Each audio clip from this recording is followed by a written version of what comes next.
มาสงค่า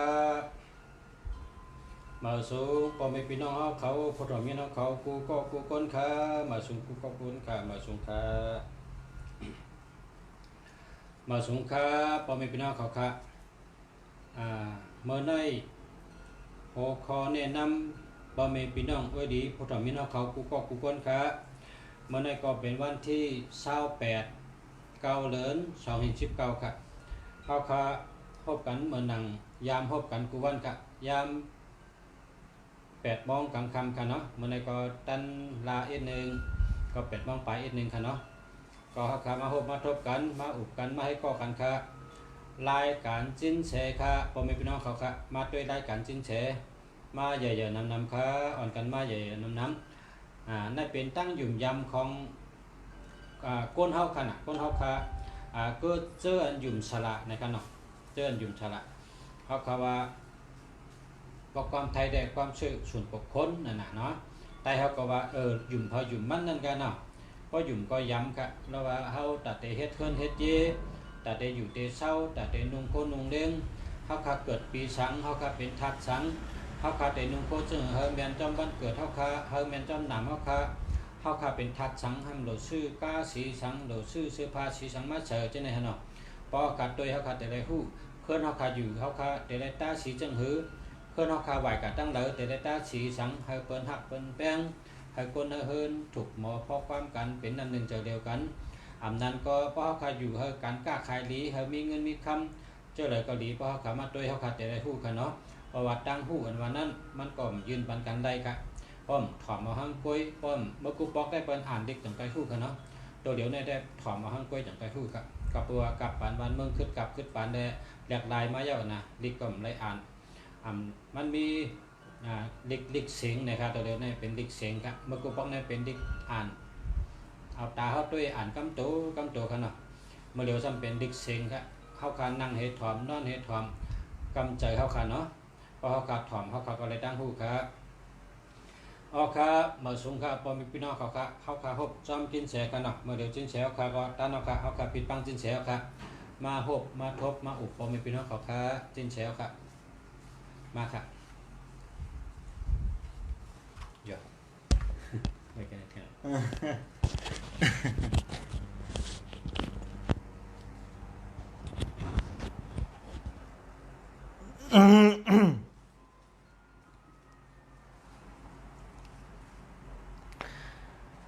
ในที่28โอเค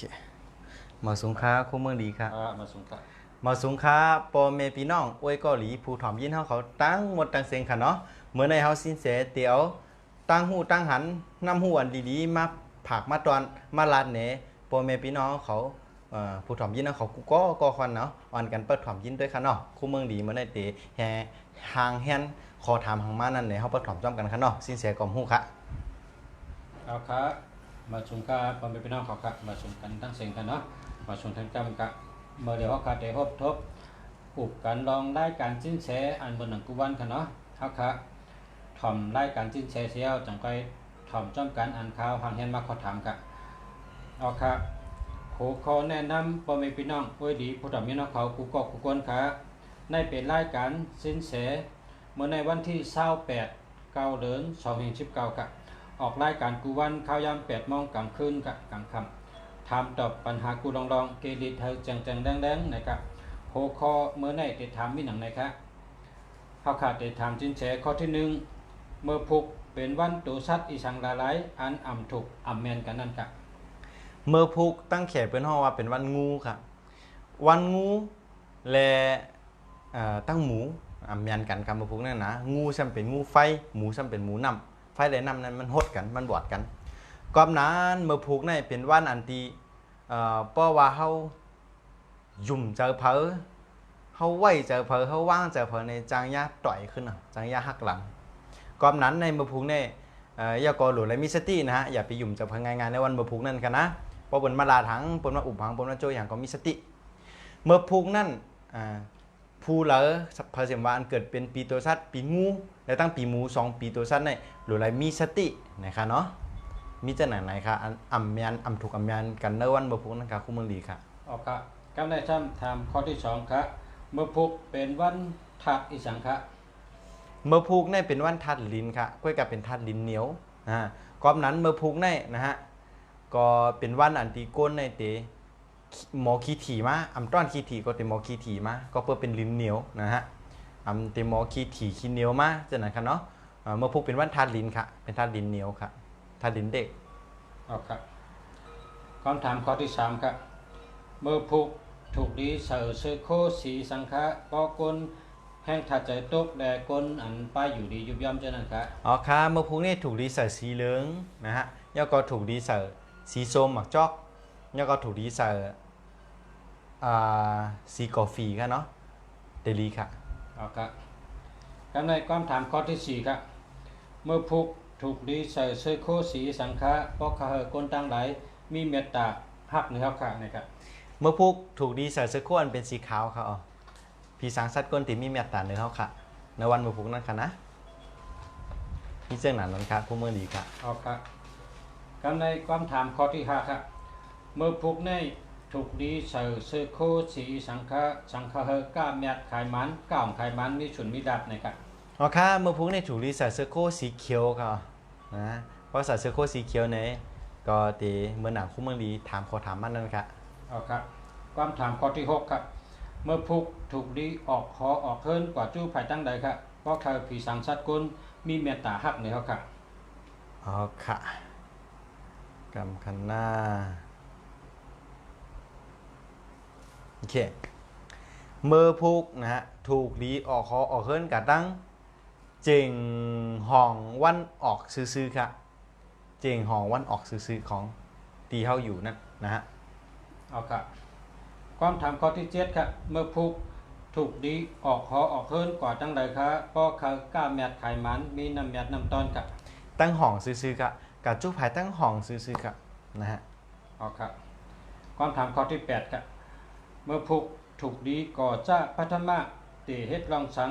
ใครบ่เป็นมังกราแร่ปันพรดีปุนดาตัวเฮาขานี่ครับอ๋อครับเมื่อพูกนั่นตั้งแข่เปิ้นห้องว่าเป็นวันเซ็งวันเซ็งในตีป๋องว่าหือไหนวันเซ็งนั่นตีป๋องว่าอ่องเหม็นตีป๋องว่ามีอาโจดีนั่นป๋องว่าเฮาเฮ็ดการสังกูลองในวันเมื่อพูกนั่นเพราะติดเตจ้าปัทมาก่อตั้งให้เหตุการณ์นั้นเตเป็นลองหลีอันเหมือนอกเหมือนใจเฮามากูลองอำห้างเตยาวย่อก็เป็นวันที่เฮาเตอธิษฐานภาวนาก็เตอ่องหมิ่นเตยาวย่อก็อำว่าเตเป็นวันที่เฮาเตจ้าปัทมาในการกะเห็นหลีกเห็นลายมิงกะลาซองหืออำนั้นก็ยกตับซึกออกตับซึกหือออกซึกหือกะสลับหือกะหาโมยาหือพอเข้าตั้งไก่จอมไหนอำนั้นก็เป็นการย้ายฐานตับซึกเฮาอำนั้นก็ย้ายตีย้ายตั้งเปิ้นเฮาว่ามีการค่ายตีเปลี่ยนตั้งมีการย้ายมีการต้งหนึ่งมีการย้ายย่อก็เป็นวันดีที่เฮาเตถูกนะฮะเขาฮับจันอย่าทู่จันทานอันเปิ้นเฮาว่าตำแหน่งจอมในเป็นว่าเป็นวันอันมีมังกลาเตะๆนะฮะย่อปห้องเต็ม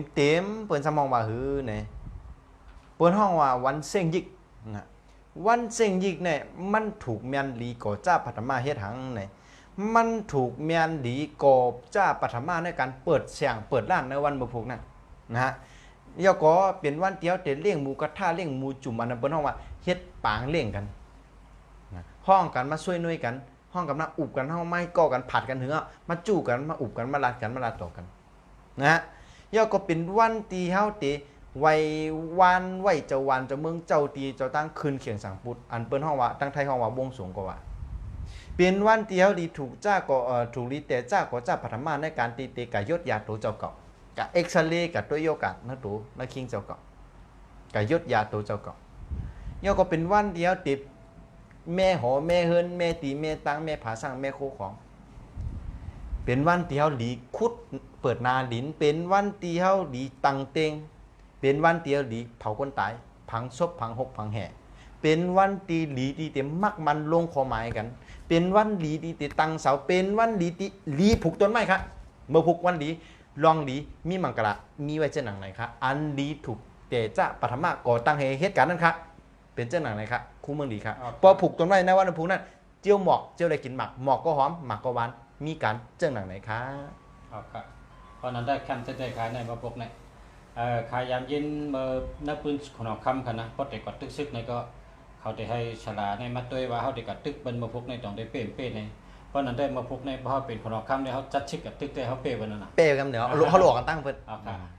ปลูกต้นไม้ก็เป็นดีครับปลูกต้นไม้ได้แต่ได้กินหมากมันเพราะปลูกต้นหมอกก็หอมหมอกได้หอมกันเนาะ หมางก็ได้หวาน เพราะเป็นคนเฮ็ดเฮิรนก็มาปลูกในพวกเสาจอมไปกันเดียวกันเนาะเป็นวันดีค่ะนะเอาค่ะยินดีค่ะกันได้เป็นความตอบที่แคมเต้ๆค่ะข่าวเกี่ยวกับเต้ๆค่ะเนาะเอาค่ะกันได้ถามแทงคองค่ะความถามข้อที่เก่าค่ะเมื่อกันได้ถามกะลองดีเฮ็ดกันไหนกันได้ติดถามแทงคอในว่าอันใดอ่ำดีเฮ็ดมือพกในนะครับเนาะ มีคอเรียกว่าอันอ่ำลีเฮ็ดมาพุกนั่นก็เปิดมันเปลี่ยนวันเซ็งยิกตั้งแขห้องว่าวันเซ็งยิกไหนอันอ่ำดีเฮ็ดนั่นอ่ำดีเปิดอามูครับมาพุกเพราะว่าเขาเปิดอามูเปิดปางตลาดไหนแต่เขาตีก้านเปิ้นครับ เอาครับ ก็นั้นมีคอเรียวแค่อ่ำดีเฮ็ดมาพุกนั่นอ่ำลีเปิดอามูเปิดปางตลาดครับ เอาครับครับในคำถามข้อที่10ในถามคนตะคนยิงเขาครับเจอคนยิงป้าต้องป้าสันเถเมมานเขานั่นโลได้สติวิริยะมีสังพองกับบ้านมะพกครับ มี2คอค่ะ1อย่าไปกับอยู่ที่รับสิ่งอันเป็นห้องว่าโกดังที่เก็บโคเก็บของอุบยุบอาบหยาบยุมตุ้มไม่ตุ้มตอกต้นหมอกต้นวันอันรับสิ่งไว้ป้วมหันเดินหันลาวจำนั้นอันนั้นก็ห้องที่มันห้องเก็บโคเก็บของอันที่มัน รับสื่อ รับสิ่งอย่าไปกาค่ะอย่าไปกับเปิดอย่าไปเข้ากายอย่าไปกับอยู่จำอย่าไปกันอย่าไปเตื้ออย่าไปย่าเก้าในข้อทน1ข้อทน2ค่ะพาปูที่นอนเฮาพาหมอนโหเฮาพาห่มโคนนอนเฮาจำได้อย่าไปแลกลายอย่าไปแนดแลกลายเด้อครับบ่พุกอย่าไปตั้งติ้งเหมือครับมี2ข้อในขันเมมันเขาถูกดีไว้สติ สติวิริยะ วิสติวิริยะอ๋อแล้วสำลำลองเด้อเปิ้นเนี่ยอย่าไปกันนอนติ้งเอาห้อมต้อนยามนั่งยามนอนจำนั้นคันวันบ่พุกนั่นคันนะเยื่อเอาอีก1ค่ะต่าง1วันมีเจ้าหน้าไหนค่ะ เอาครับจำเต้ๆครับขอบใจเต้ๆครับกูก็กูก้นพี่น้องผู้ดมยินได้จินแฉวเอาครับไหลหูไหลเย็นก็จมเต้ๆครับกำในเฮาคาแต่สืบถามลองเฮิรนมือว่าเฮาคาลัดเฮิรนเฮาคาในบ่ตั้งออกนะเป็นลูกใจก็ใหญ่ลูกใจเงาพอตั้งจานซ้ำเป็นลูกสาวก็กลางพอเจ๋งจานวันตกซ้ำเป็นเกี่ยวกับแม่ยิงเกี่ยวกับอันลูกยิงก็ใหญ่ตั้งตกซ้ำเป็นลูกสาวก็เล็กลูกยิงก็เล็กเจ๋งของวันตกซ้ำเป็นลูกใจอำนั้นก็ก้นใจอายุใหญ่หน้าตั้งห้อง เจียงจานวันตกเนี่ยเป็นแม่ก็ไรนะฮะ เป็นแม่ก็ไร แล้วก็เจียงของวันตกเนี่ยเป็นปอ เป็นเพราะก้นใจอายุใหญ่เนาะ จ้ะ แม่นะครับครับในหน้าตั้งห้องซ้ำเป็นก็กลางเนาะก้นใจเนาะ อ๋อค่ะ ก้นใจก็กลางเจียงห้องวันออกซ้ำเป็นก้นใจก็เล็กขนาด อ๋อค่ะ ในขาเขาขาลัดกับมือว่าสังว่าพอมีพี่น้องเขาอ่ำได้ทอมนี่ก็ขึ้นกับทอมขึ้นตั้งหลังค่ะเนาะอันเขาขึ้นดัดในได้มันเจ๊แกอันที่เสียดัดมือว่าได้แคมนะครับอันในได้มันอันดัดมือว่าค่ะ เดี๋ยวก็คนใครขึ้นอันรันมือว่าการนั้นมีว่าตาเสียงจำในก็รีค่ะนะพ่อแม่เขาเตเลยพ่อแม่พี่น้องเขาผู้ถ่อมยี่น้องเขาอันเขามาเหมือนนั่นเตเลยฮู้เลยปอกกระถ่อมขึ้นนั่นกันนะ เอาค่ะมือว่าในดัดแคมนะคะเนาะมือว่าก็แคมกุวันค่ะแคมกุวันแกลองเฮิรนอันดีใช่ไรนะลองเฮิรนเขาขาอยู่เช่าเนี่ยเหมือนเขาอยู่ที่เขาอยู่ปังลงค่ะเนาะอยู่ที่ปังลงเนี่ยเฮิรนเขาในจอดตัวเรือไปในตาสีค่ะตึกเป็นใหม่ค่ะเนี่ย ก็เปิดคำหัวเดต้าสีครั้งอันนี้ก็เพราะว่าเขาขาดติดด้วยสีอันโดต้าเนี่ยค่ะเนาะอันนี้เป็นคอหามค่ะรัดคอหามค่ะคอหามค่ะอันที่หามต้าค่ะนะอันได้ดีเนี่ยมีทางตั้งหลังบนค่ะวันชื้นเมื่อว่าเนี่ยเป็นคอหามเพราะว่าหามเขาขาดหรือหามเพราะว่าเพิ่นเนี่ยนะนาตั้งห้องเนี่ยหามต้าสีเหลืองนะครับเพราะเพิ่นเขาขาไหวกับตั้งห้องหามต้าสีเหลืองเพราะเพิ่นเขาขาไหวกับตั้งจานหามตาสีดำสีส้มสีน้ำเงินค่ะเนาะพอเฮือนเฮาคาไหวกับตั้งออกในก็หามตาสีขาวค่ะสีขาวสีค้ำแต่ค้ำได้เป็นจุดต่างกับเนาะสีขาวค่ะเนาะก็ในเฮือนเฮาคาป้องไหวกับตั้งตกหามตาสีแดงค่ะเนาะในเป็นสีนาเมืองค่ะกำในเฮาคาตัวเจ๋งค่ะก็จะเจ๋งในก็พอใครฮู้ในต้องให้ชื่นแชร์ค่ะแตกกันผมจะเจอนั้นในเฮาคาตื่นฮู้ค่ะ ล่ามเอานั่นไรค่ะนะ เฮาคาล่ามไม่เหมือนแม่นค่ะเพราะขัดผู้อันผู้ในผู้นำเบิ้งเลยค่ะอันผู้นำเบิ้งในผู้ไงน่ะเพราะขัดจุกแค่ไหนฮักขาว่ามือซื้อๆเนี่ย ตั้งออกเขาในเป็นกลางวันเนี่ยก็ตั้งหลังเขาเป็นตั้งตุกตั้งขวาเป็นตั้งจันตั้งซ้ายเป็นตั้งห้องไหนหูง่ายนะครับเขาเอากลางวันว่าเพราะว่าเจ๋งในแต่ก็ล่ามอยากว่าใครหูเจ๋งในเขาโดดตังผิดบอกเอาก้นหูก่อนอย่ามืดแตกกันเพิ่งเครื่องแตกนั่นเป็นห้องหากำไต หลอกแก เอาดอกแก้มืดแตกให้กันต่างไปหูว่าเคลื่อนเท่าในเจ๋งตั้งในแม่นเอาเจ๋งดีๆเนี่ยพอเขาใครหูในเขาโดห้องศาลาเขเขาจึงจิ้นเฉเขาเนี่ยเขามีเครื่องแตกนะครับเคลื่อนเขาในไหวตั้งใดในเขาคำเช็คแค่เขาคำเช็คแค่เพราะว่าปกวนจะในเขากับหันในเขาตึ้มเขาตูเขาในเขาพูดกำเดียวค่ะเพื่อนเขาในไหวกันตั้งห้องห้าตั้งจ้านหน้าเจียงจ้านนั่นออกค่าเจียงของมันออกค่าเขามีเครื่องแตกนะครับเนาะเพราะเขาคาเป็นคนธรรมดาเหมือนจึงเขาคาในแต่เขาคาล่ามเอาไปน่ะเขาคาหันตาวันออกในเป็นตั้งออกในชื่อได้เขาคำหูกะเพราะคำเลยแตกกันเนาะในพอใครพูดแต่แน่ๆแต่เราห้องเฉียดจิ้นเฉมือแตกบันตีเฮิรนค่ะอันตีเจียงนั่นกันเนาะเขาเอาไว้ก่อนครับอันเจ๋งในก็อันเขาหามมีกูเจ๋งครับใครเขาขาดัดหนามึงเนี่ยหนามึงได้ก็อันใหญ่ๆนะกำในเขาขาดได้สืบความถามอันกึดข้างไป2 ข้อครับก็เปิดข้าวยามเขาคำว่ามีหนำเขาขาดเน็ตหนำมือไหนนะเขาเมื่อว่าได้ยินจินเสียขาดัดว่าเฮิรนในอ่ำดีปันเก่านะครับเพราะเฮิรนเก่าในมันเปลี่ยนจะเห็นครับพรจามันครับปอเฮาปล่อยปันเฮือนเก่าสีมันเศร้าสีมันหมองอำนั้นก็ปล่อยเฮือนแล้วในมันคืนขี้ไข่คูจำในขนาดนะเต้าไข่เต้าขี้เต้าขึ้นขี้เต้าคืนจำในไข่เต้าขึ้นเนาะปล่อยเฮือมันเป็นจังไหนเนี่ย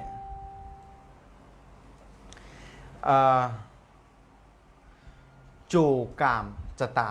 อันก้นอันอยู่เนื้อหอเนื้อเฮือนนั่นน่ะมันก็เพราะว่าปล่อยเฮือนจัดเฮือนจัดเฮือนจัดเฮือนยอกในแทงนะฮะจำเน็ตไว้มีสติมันจะเป็นชื่อหือไหนเนี่ยแต่เฮอจะตากามของก้นอันอยู่เนื้อเฮือนนั่นน่ะมันติคืนลงมันเอาอันอย่างมากมันไรฮะมันขึ้นได้เตะๆให้เยอะมันป้องคืนก็คืนป้องลงก็ลงมันแค่คืนก็คืนแค่ลงก็ลงออกจากจังหวะ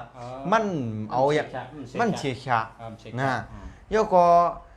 ลองโยกะจะยุ่มดีกินหวานนี่ก็เปลี่ยนได้ง่ายนะโยก็จังเป็นโยกะให้เมื่อหนังเป็นมะเร็งว่ะอันนั้นก็เป็นโยกะจอมผิวเนื้อผิวหนังโรคผิวหนังเป็นวันนั้นนะอันนี้จังเปลี่ยนได้ง่ายโยก็ยังป้าแทงอย่างไหนเนี่ยอันเปิ้นห้องวัด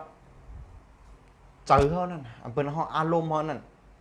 เจอเขานั่นก็มันเพียงเป้งไรจังเพียงเป้งเป็นหือไหน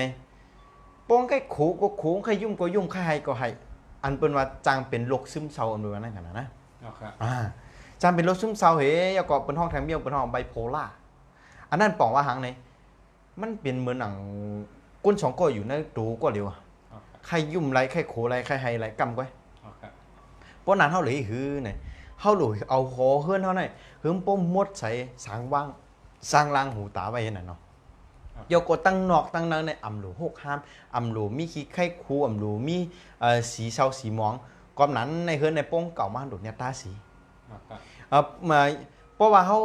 ตาสีปันในเขาเปลี่ยนแม่เป็นในตาสีปันเหม่อนะโยก็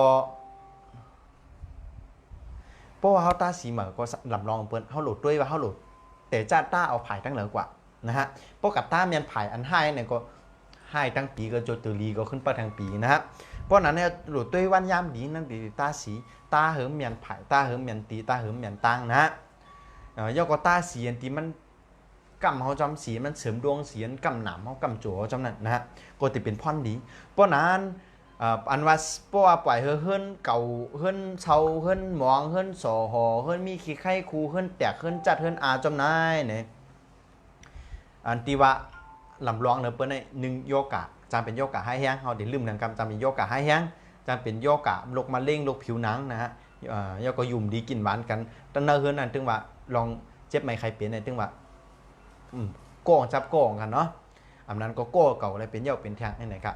โจกรรมจะตาก็มองปอกโจลีอยู่ด้วยโจว่าโจลีก็การซ้ำลองเฮ็ดลองสร้างเขาจะมันดีเหมือนหนังโจละก้อมนั้นใน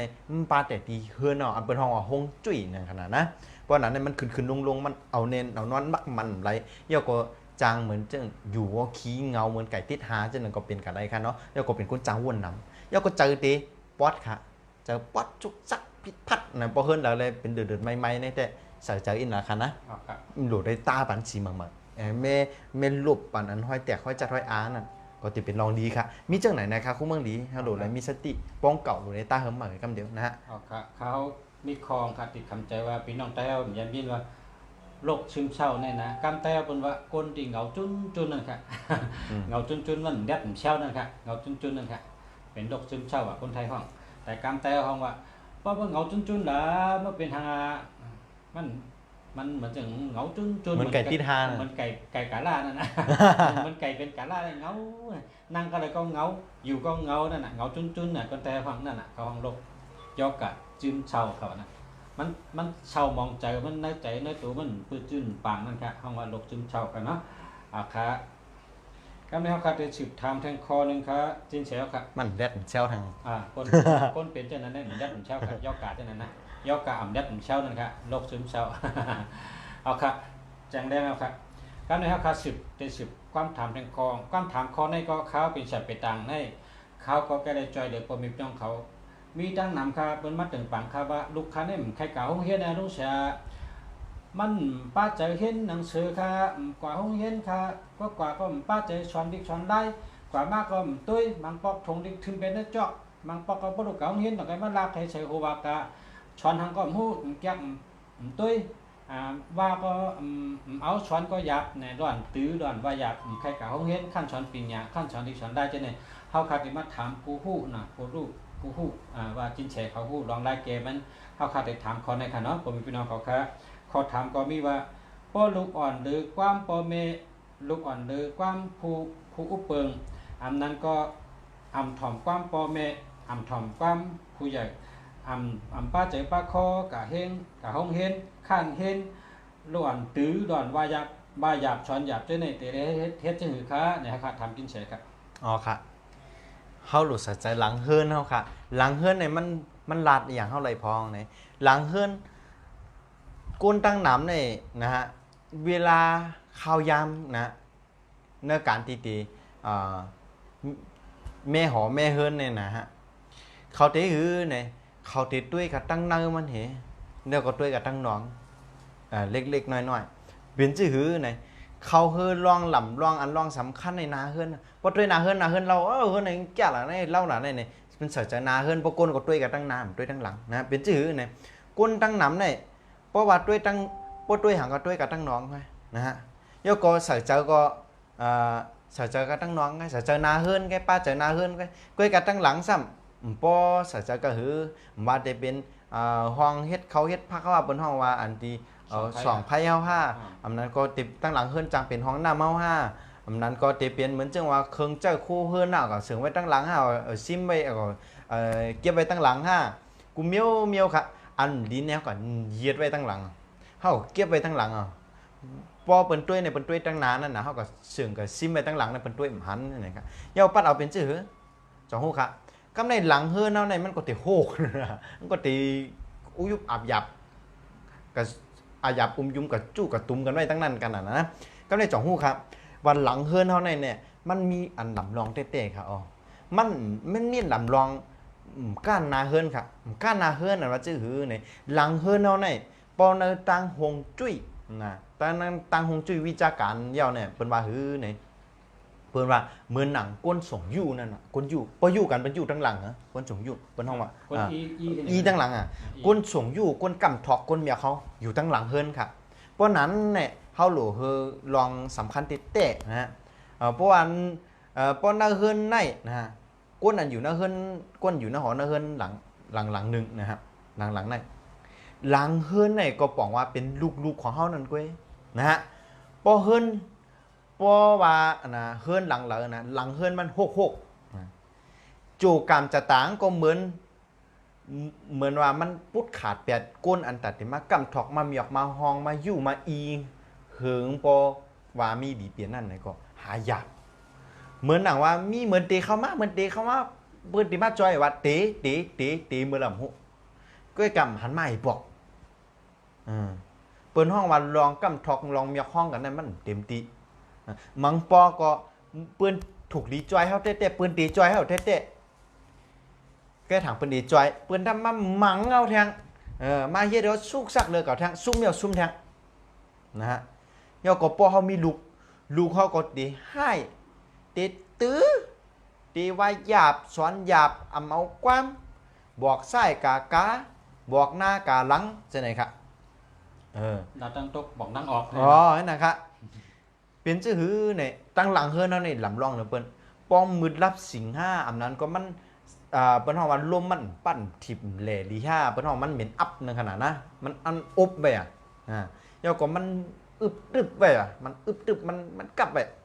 มันปังลูกหลานเฮาก็ติปิญญาเพิ่นเฮาเอาน้ามากองบูนะปิญญามันเต็มลีมันเต็มเด็ดเพียงแต่เฮียนก็เต็มเก่งจ้ะโหมันเนี่ยเต็มแหล่ลีเต็มแลนแล้วก็ส่งเฮียนดิกส่งเรียนเกมไว้ครับส่งเฮียนดิกแล้วก็โป้ว่าหลังเฮือนเฮามีน้ำห้องก็ดีน้ำหังก็ดีนะฮะเป็นมันหนังอยากเยอะเผื่อไม่เผื่อตองก็ดีมันเนาตู่เมียนไว้มันมีของเนาของตู่ของเมียนไว้หลังเฮือนนะฮะกองอยู่ที่หลังเฮือนเนี่ยเป็นเสียนะมีเสียไหนเนี่ยมันก็มีโอกาสตีเฮ็ดเธอจื่อเสียงของลูกหลานอันอยู่เฮือนหลังในมันอ่ำเลียจื่อเสียงลู่ยาก็มีรองในตังอันที่มันเป็นรองตั้งอันอ่ำลีว่าจะเป็นรองรองอันอ่ำลีตั้งเสียงอันที่มันเต็มมาเข้าหูแล้วมันดีถอมนั่นติดตุ้มเตอเขาก่อนนั้น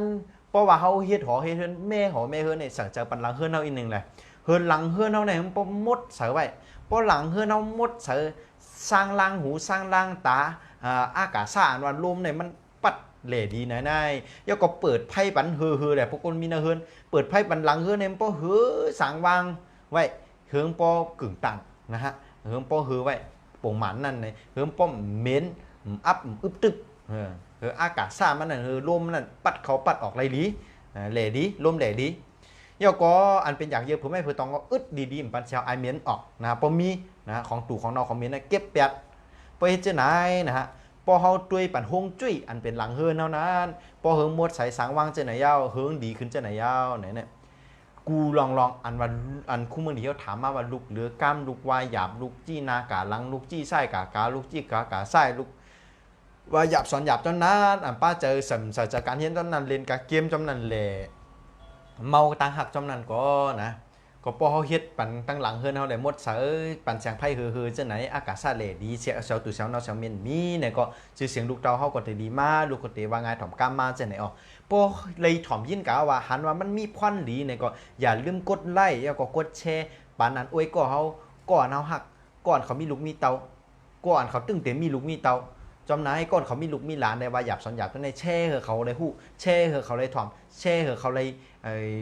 ไล่ฮับตั้งหูดีๆเจ้าไหนจอมเฮาคะแลได้เปลี่ยนการตาหน้ากูสู่เมียวนึงนะฮะก็ปันตั้งหูเปิ้นได้เกิดมาจานาก็เดี๋ยวไรเป็นคนมีปัญญาอย่างนะฮะเอาละกำในอันนี้ชื่อว่ารายการสินแสในเป็นรายการสินแสค่ะเนาะในเปิ้นห้องชื่อว่าหังคะชื่อว่ารายการสินแส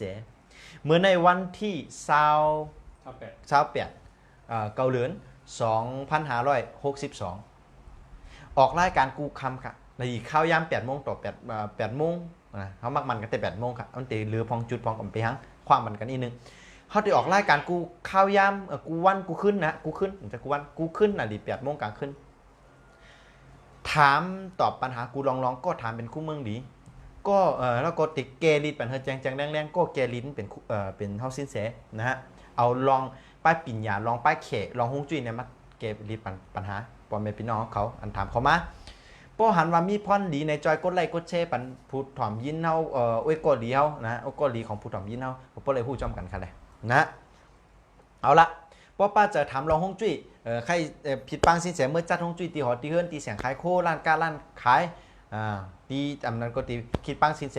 เมื่อเตซื้อตีลิ้นหมาเตซื้อเฮือนหมาเลยผิดปังสินแสเมื่อด้วยว่าจองเตดีซื้อถูกดีซื้อถูกดีซื้อจำได้ผิดปังสินแสเมื่อด้วยก็ป้าปวาสนาก็เชิญเลยครับนะฮะยก็ป้อแค่ตัวเปต่างกะลาไพ่ตาติบก็ป้าวาสนาก็โทรมาตัวเลยค่ะเนาะป้าวาสนาลองเปต่างกะลาฮัดทัดเขาในถูกดีจัดปันในถูกดีเฮ็ดกินการทางจำในก็โทรมา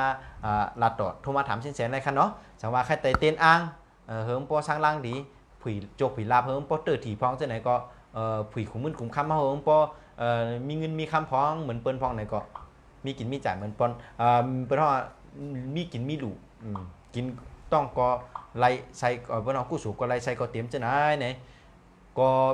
กับสืบสินแสเลยครับหมายพงสินแส0656936363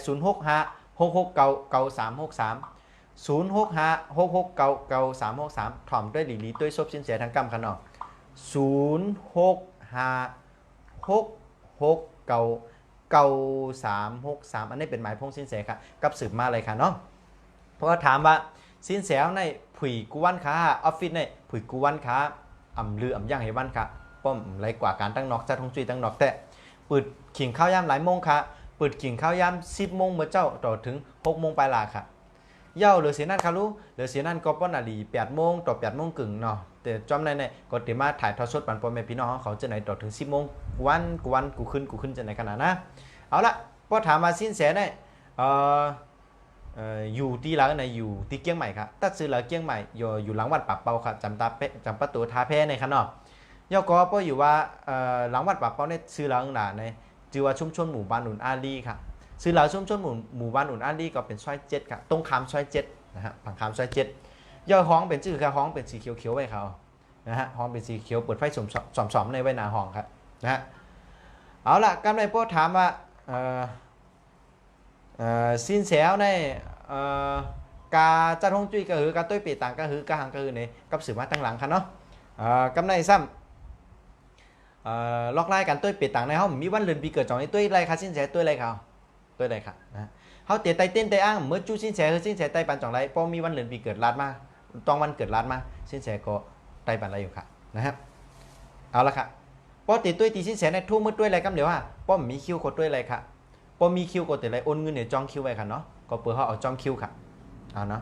กำในก็สินแสเด็บว่องข่าวเงาหรือว่าสินแสในแต่ไรเขาเมืองใต้ค่ะเนาะพอ10 เหรียญเขา10 เหรียญมาในสินแสแต่ไรเขาเมืองใต้แต่ไรเมื่อจัดฮงจุ้ยปันพี่น้องตีน้ำจางไล่คาตองกี้ตาคีเล็กมีสีตีในเขาเนาะเตียนเขาเชิญสินแสมาเพราะนั้นพ่อแม่พี่น้องก็แล้วนะอยู่จำเส้นตาสายตั้งเตียนสินแสไรผ่านได้ก็ผิดปังเลยค่ะเชิญเลยค่ะตรงตักลาดเขามาจองคิวเลยค่ะเนาะสินแสก็โปกาก็เตเป็นแมนเส้นสายตั้งก็เตละลีกับจ้อมกันค่ะเนาะเอาละพ่อแม่พี่น้องอยู่น้ำจางไล่คาตองกี้ตะคิเล็กก็อดใจเป้าอีกนึงค่ะเนาะเหรียญ10 กะลาสินแสเต็มเมื่อเพราะเผอเป้าวาสนาอันอยู่ตั้งเมืองใต้ก็กับสืบมาเลยค่ะนะฮะอยู่จำมิมพร้อมจำนั้นเสกอลีเนาะกับสืบมาเลยค่ะเนาะเอาละค่ะเนาะพอเฮาสินแสก็ย้อนสุดต้องเฮอพ่อแม่พี่น้องโอ้ยก็หลีผู้ถ่อมยินนะเขาทั้งหมดทั้งเสียงนะฮะเฮออยู่หลีมีเงินห่างหลีคือปืนกันกูโกโกเสกำขาเมื่อในเฮาสินแสก็ย้อนมาสูงกันได้ค่ะมาสูงค่ะเอาต่อรายการกูเมืองดีค่ะเอาค่ะอิงเติมค่ะ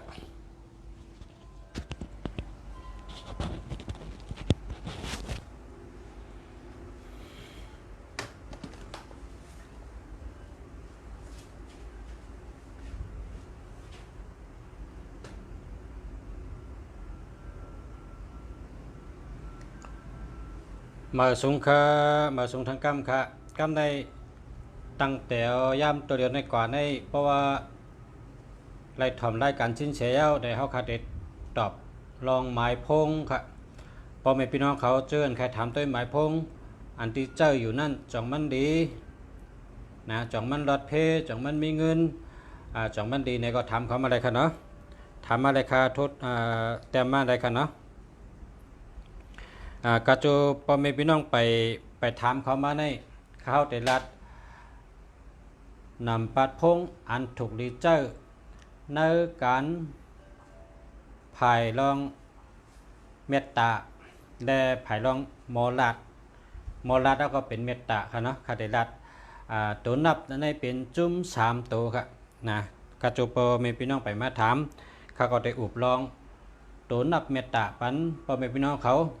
หาได้ฮู้ไว้ค่ะเนาะตัวนับเมตตาอันนี้เป็นตัวนับเมตตาดีค่ะรายเงินอุบสังก็เป็นเมตตาแล้วก็มีตัวทิ้งมันนะตัวทิ้งก็เป็นห้องว่าปริกมันนะปริกแต่ละมี3 ตัวจ้อมกันเจ้าไหนครับเพราะว่ามี3 ตัวในลองอุบนะเฮากับอุบสังก็เย้าเพราะเฮาขับเป็นคนเหตุการณ์เฮิรนเปิ้นเฮาก็ลัดต่อปอเร่งลัดต่อไม่เร่งก็เป็นเมตตาลองหมออุบหมอลัด พอเฮาขาเป็นก้นกล้าก้นขายไหนก็เฮาขาหมออุบต่อก้นมาซื้อนะก้นมาซื้อเปิ้นอันมาซื้อเฮานั่นเฮาขาแต่ไรหมออุบเฮาก็อุบให้เปิ้นสนใจอุบให้เปิ้นเข้าใจคือเปิ้นใจจับโคขายเฮาอันนี้เป็นตัวนับอันปันแห้งรองเมตตาภายการเงินภายรองอุบค่ะ3เมลค่ะตัวนับก็จะมี3ตัวจ้ำกันค่ะอันนี้ก็พ่อแม่พี่น้องเขาเฮอ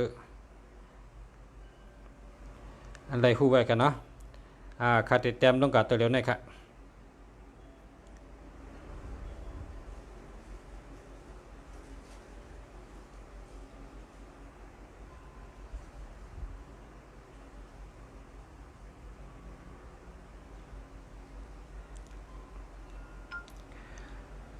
ตัวนับที่ข้าวติดลัดเฮอพ่อแม่พี่น้องเขาเลยเจอเอาเก็บกับเป็นพันดีคำในก็4 6 3นะครับเพราะว่าพอมี6 3หลายๆในเฮาเตเป็นคนเพราะว่า3ในเป็นเจ้าเป็นเจ้าเฮาในเป็นเจ้าเปิ้นเฮาในเป็นเจ้าซูเออร์เฮาในเป็นเจ้าน่ะความว่าเจ้าในก็เป็นคนหมาหน้าใหญ่อีกนึงนะ3เนี่ยก็เพราะฉะนั้นพอ3 6หลายๆเนี่ยก็มันเตมีหมาหน้าต่ออันเฮาดอกอุปนั้นเฮาเตเป็นเจ้าหมาหน้านะหมาหน้ามีหมาหน้าติดที่อีกนึงก็เพราะฉะนั้นแหละเฮาเอา4มาใส่ที่6เพราะว่า4ในซ้ำเป็นรองหมออุบหมอลัด6ในซ้ำเป็นรองปิ่งหญ้ารองไผ่ป้ายมอนนะ3ซ้ำเป็นรองโอนก็ไรแข็งก็ไรเพราะเขา3ตัวในไม่อยู่จับกันปะไหนอาโจมันแต่ไรลองอ่านคาวาเมื่อไกลนั่นเฮาอุบสังในก็มีเปิดห้องวังมีอจุนนั่นน่ะเนาะมีอจุนนะเฮาคาใกล้กะยี่หนูว่าก้นบางก้อนในเขาหมออุบนะคะเพราะอะไรถ่อมเขาอุบในชัมป้อมไข่ผัดค้าในนั่นน่ะนะเพราะอะไรยินเขาอุบในชัมป้อมไข่ผัดเขาอุบลงชังก็เย้าเขาเตะเก็บเอาล่อนแกนมันอันที่เขาเลยเห็นมาเลยหอมมาเลยเห็นหูมากูลองกูไปอันเลยเก็บหอมตอมจู้ไว้ล่อนมอนความล่อนมอนตังหูนั่นเขาขึ้นเก็บเหี่ยมาผุยปันปนไม่พี่น้องเขามันละเอียดละอ้อน่ะปันว่ามันแตดแนดหลีมันแคมหลีมันเต็มทนดีใช่ไหมครับเพราะฉะนั้นตัวนับในมันเป็นตัวนับจอยนะจอยชูเจ้าลองเงินจอมลองเมตตาจอมลองอุบลัดจอมกะที่คำว่าปันชูเจ้าในอันนี้ก็คัดเต็มต้องกล่าวนะ4 6 3ค่ะเนาะ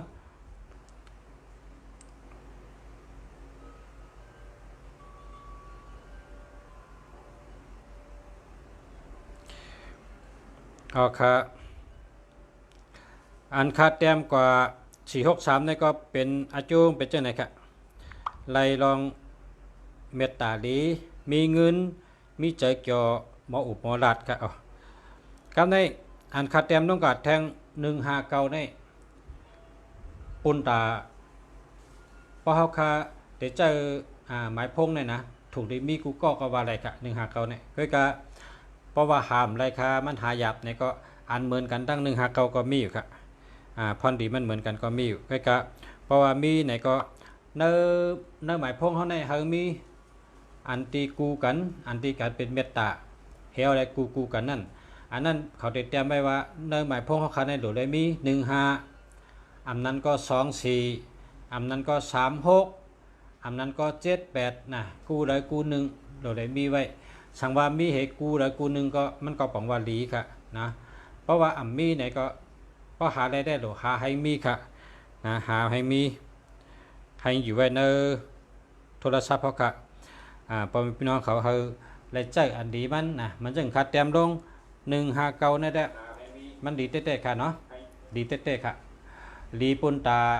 เขาคัดใจเขาคัดมีอำนาจมีปรมีค่ะ159นี่เป็นตัวนับการดนค่ะนะเป็นการดน159เป็นตัวนับการดนค่ะการดนในที่ในเมืองไทยในเป็นนับถือว่าเป็นอันทอดอันแมด อันเครื่องหมายของเมืองไทยค่ะการดนตัวนับเมืองไทยตัวนับการดนค่ะ159เนี่ยพอเป็นตัวนับ289เนี่ยซ้ำเป็นนกข้างสานกข้างสาเนี่ยมันห่างดีน่ะเพราะมันวินเนี่ยมันปานเพอหันค่ะอ่ำยามหันอ่ำดาดีหันค่ะนกข้างสาวินก็เพราะฉะนั้นได้289เนี่ยเป็นตัวนับนกข้างสาเนี่ยแหละเพราะเผอมี289เนี่ยก็เป็นตัวนับมีเงินมีตังอาจำเยอะแล้วก็มีอันถอดอันแมทจอยเหลือนะครับว่าในเป็น289ค่ะเนาะเพราะเป็น159ซ้ำเป็นการหล่นค่ะตัวนับการหล่นค่ะก็การหล่นก็ลีดเต้ๆค่ะอันนี้ก็คัดเต็มต้องกับ289ค่ะ289ในปองว่าตัวนับการหล่นค่ะเนาะเพราะว่าผมใจค่ะ159ในเป็นตัวนับการหล่นเพราะว่า289ในเป็นตัวนับนกหางสาค่ะนะนกหางสาพอมีพี่น้องเขาสั่งว่าใครเก็บไว้เป็นตีต้องในก็อันนี้ค่ะอันนี้ซ้ำเป็นตัวนับเงือกนะอันใต้เขาว่าเงือกคำพ้องห้องว่านักกาในก็เลยนะนักกาอันนี้เป็น789ค่ะเนาะ789นะครับมีรองมีอำนาจมีปรามีอันถอดอันแมทจอยเหลือก็เปิ้นนั่นแหละเหมือนกันตั้งคาวามาไกนั่นน่ะเหมือนกันแต่ก็เหมือนกันดีเพราะว่าหนึ่งในมีปัญญาจอมมีสติจอมมีกลจอยเหลือจอม15ในมันเป็นโจวันจันทร์ค่ะวันจันทร์จำเป็นเหลินค่ะก็เพราะฉะนั้นได้15ในมีรองหลีหักมีรองเมตตาจอมค่ะ15ใน159ในนะฮะพอมาเป็น789ในซ้ำเหมือนจังว่านักกาเนาะเหมือนจังว่าพิลูนะเหมือนจังว่าอันทอดอันเมียดไหนเนาะจังไหนในมันปองว่ามีอำนาจมีปรามีพุงตะโคนะก้อยกะเมตตาอันว่านั่นได้มีค่ะเมตตาได้มาจอมปราบีนั่นค่ะเนาะก็ดีอยู่เนื้ออันคาเตรียมต้องการให้เป็นอันดีหลายๆสังว่าพ่อแม่พี่น้องเขามีกูเลยก็ได้นะมีกูที่1 789ก็ได้กูที่2 289ในก็ได้มีกูที่3 463ในก็ได้มีแทงกู159ในก็ได้ค่ะเนาะยาวก็อันในแทงกูอันในทำเป็นคนที่มีเงินเยอะมีเงินมีคำเยอะมีรายหลีเยอะเปิ้นมันคงมันกึมลองนาเฮิรนตาเยลองการเงินเยอะในก็อันในตอนตาคนที่เป็นคนเป้ว่าเป้จุ่งเขาเยอะในนะเจอ456ค่ะเนาะอันในมันเป็นตัวนับมีไพ่มีเพหังค่ะนะมีเพมีไพ่หังเพราะเป็น789ในได้มีลองคัดเจอเคยไรเคยเปลี่ยนอ่านเฮ็ดเฮิงไรอ่านเอาเฮิงไรแต่อ่านเฮิงเปลี่ยนในบ่มีลองคัดใจอยู่ตาเฉพอมีตั้งคัดใจในก็มังปอก็นอนก็วนตาเหตุการณ์นั้นตื่นมาก็วนตาเหตุการณ์นั้นนะมีลองคัดใจอันในแต่ตึกเฮออีเย็ดกะเนาะก็การอ่านคัดเต็มลงมาเดี๋ยวในแต่456เนี่ยเฮอหยับชังนะมันเป็นตัวนับกวนติมากมีพี่น้องเจิญมักมีเยอะนะเจิญเป็นชัดเทเยอะเขามักเขามีเป็ดจุ่งเต็มทนก็กล้าเขาหลุดเจ้าเขาตึกหลุดเจ้าพงหลุดเจ้าจากลาตุก็เปว่าหลุดกับสืบลูกหลานเนื้อคนเนื้อเฮินอันนั้นก็ได้ก็อันนั้นก็นาการเขาอันที่การง่ายการนุ่มนวลการเฮอหยาบการลองดูลองต้านการลองพิงเงพิงทุ่งกูเมียวเนาะในก็คนเขาก็ตึกหลุดเจ้าก็เพราะฉะนั้นได้เจ้า456ในก็บอกว่ามีเพสังมีลองเดือดไม้สังนะมีตั้งกัดเจอเย็นเจอตูเจอกัดเย็นมีลองเดือดไม้สังให้เมียวนั่นเจ้า456เลยครับนะ456เป็นลองดีแต่ก็ดีเนื้อตั้งตีลีค่ะนะได้คัดเจอตื่นเต้นเมียวเลยให้ท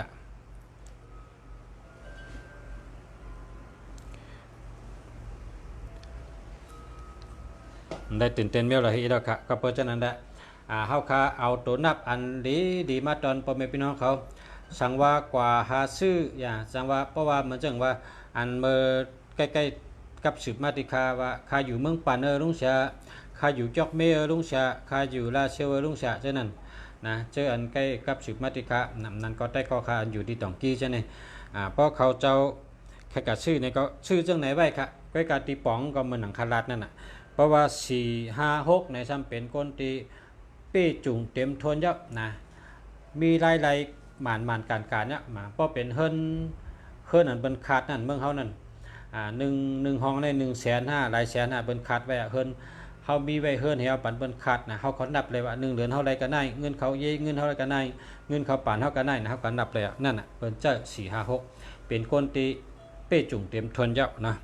ก็กลายเป็นช่างว่าเป็นก้นตึกคัดเจอตึกคัดเจอเสือแห้งตึกใครมีใครมักหรือไหนใครมีหรือไหนไปไหนเด้เจอมันอ่านตั้งเตยนี่ครับเจอตั้งเตยในเป็นตัวนับอันพ้องตึกคัดเจอช่างว่าเป็นก้นขึ้นดอยก็ตึกฮอดกลางดอยค่ะขึ้นมาเยอะถึงกลางมันเยอะนะก็การตึกหลูขึ้นแทงอ่านทางฮอดจิกดอยนะ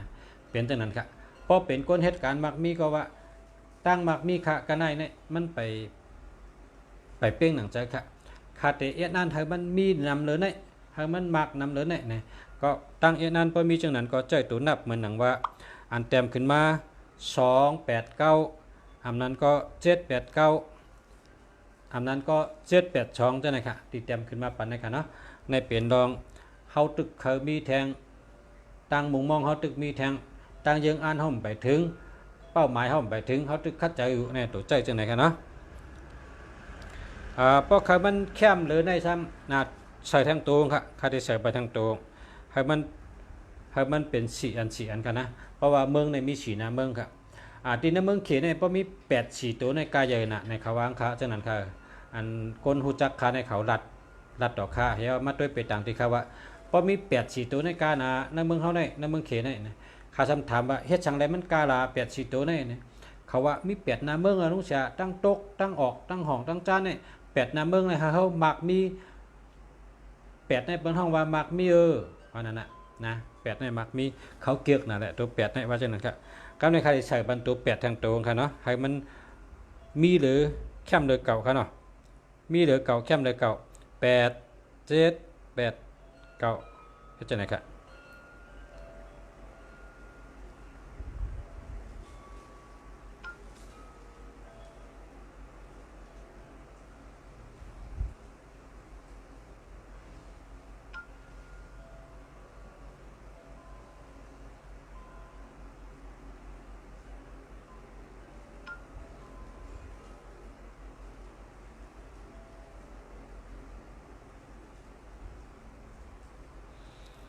นะครับพอใส่ขึ้นมาทางตรงจังได๋เนี่ย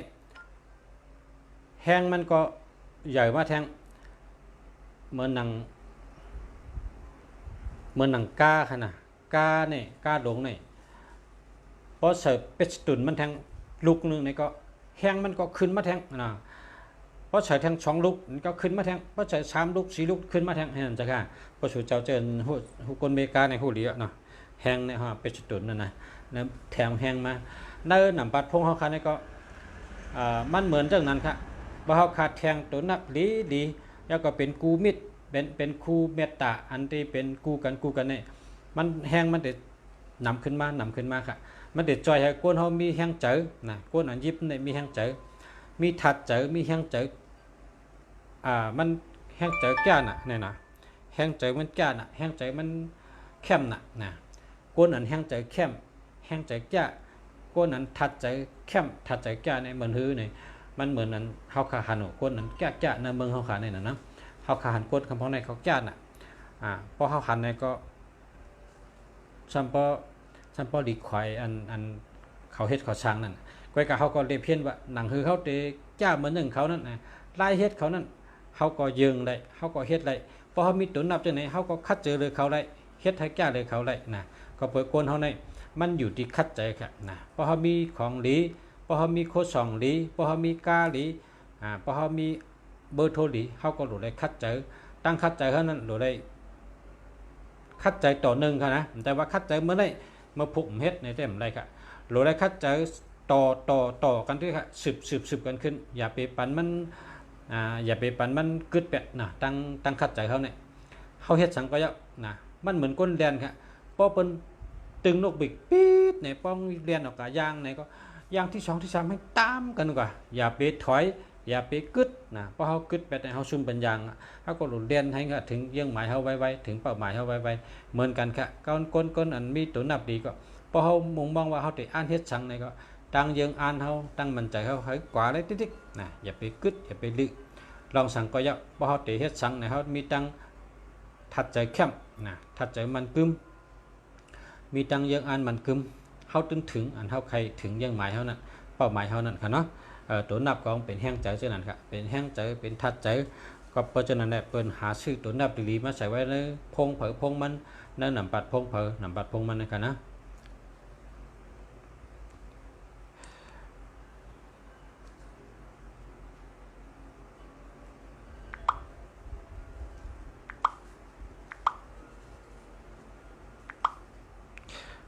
จะในก็ผมว่าแค่มาครับมันในก็เพราะว่าตัวนับในบ้องเหมือนกันในอย่าไปชื่อครับพี่น้องเขาพอมีพี่น้องเขานะเฮาว่าแตกตัวอย่างเหมือนน้ำพึ่งเนี่ยพอนดีได้น้ำชุดพอกินก็หวานทนใกล้ๆพอกินน้ำเต็มดีค่ะพอมีน้ำพึ่งละลายก็มันอิ่มตังเข้าเลยก็เพราะฉะนั้นแหละพอเฮากับหันหมายพงที่เปิ้นขายดีไรก็ยะพอมีตัวละตัวนึงน้ำในอย่าไปซื้อนะมันจังตัว4น้ำก็เป็นก้นขี้ลงขี้ลืมตัว5น้ำก็เป็นก้นที่เทิงนะตัว6น้ำก็เป็นก้นที่กินลงนะหมออิ่มให้เปาะตัว7น้ำเป็นก้นที่วนน้ำนะตัว8น้ำเป็นก้นน้ำนะอะไรก็เป็นก้นที่ต่อชาใหญ่หมาหน้าใหญ่ตัว9น้ำเป็นก้นที่อ่ำเข้าเพออ่ำออกเพอเข้าเปิ้นได้เข้าเกี่ยวกลางเปิ้นได้นะตัว1น้ำก็เหมือนกันครับตาวันในมันมีดุกเดียวกันนะเพราะมันมีน้ำนะอะไรก็จังเป็นโหขึ้นไผ่เลี้ยวโหไข่ไผ่เลี้ยวเปิ้นห้องว่าไม่เกณฑ์โหไข่ไผ่เลี้ยวในโหอุเย็นนะโหอุเย็นเป็นจังนั้นก่อนครับช่องน้ำในก็เป็นเพราะมันนำเป็นแถวลงก็ได้นะ6ตัว7ตัวเนี่ยมันดีครับตัวสังก็ยะเราได้มี2ตัวแคบเอาค่ะ2ตัวในแคบปอเดียนะ2ตัวเนี่ยแคบปอเดียนะก็กะเพราะว่ามันมีสติอะเพราะอายุใหญ่เนี่ยก็3ตัวก็เลยนะ3ตัวอันไรก็เยอะมันหนังว่าอัน3ตัวแคมแต่มีหังเก้า3ตัวในก็พี่น้องเกี่ยวกับ8 3ตัว8 4ตัวกับพี่น้องเกี่ยวกับนะเหลือเสียในได้โดยมี2ตัวในตึกดีค่ะนะเพราะมันนำนะได้ก็อาจูงก็บ่แคมกันเนาะ